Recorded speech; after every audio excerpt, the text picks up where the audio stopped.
So today we're going to be walking through auditing role and permission inheritance in groups in Kuali research. Now in Kuali you can set up groups, so there are a number of roles and they inherit the permissions of those roles, but you can't see those permissions or those role memberships in the group. You see the role membership in the role the same way you do when you assign a person to a role. And so if you have a group and it's been assigned to 3, 4, 5, 7 roles, that can be a little bit difficult to tell what permissions that group has access to.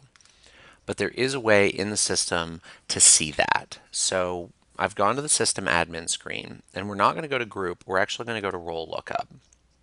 In the system, there's a good demo group, which is called My Group, and we're going to do search. So we're searching for roles, but we're searching for them by group name, and this will look at the memberships in the role to return our role list.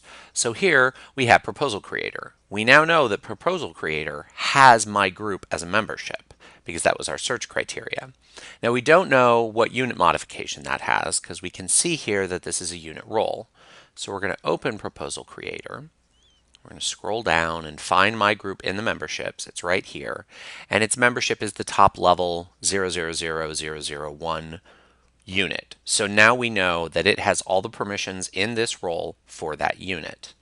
We can see here that the only permission it's inheriting is the create proposal development permission.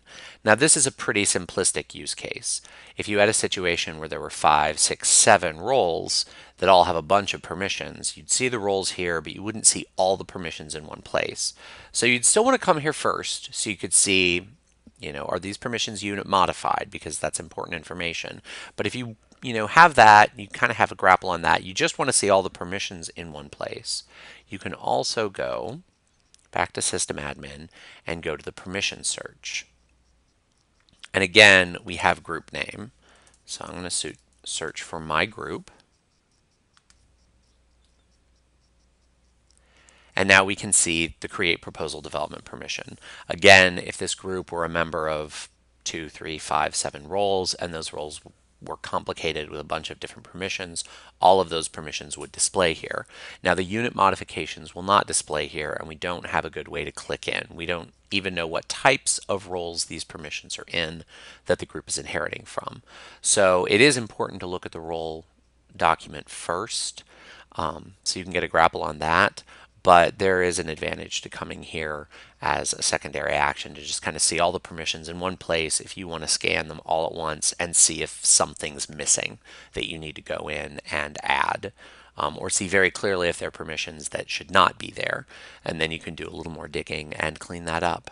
I hope that this has been useful.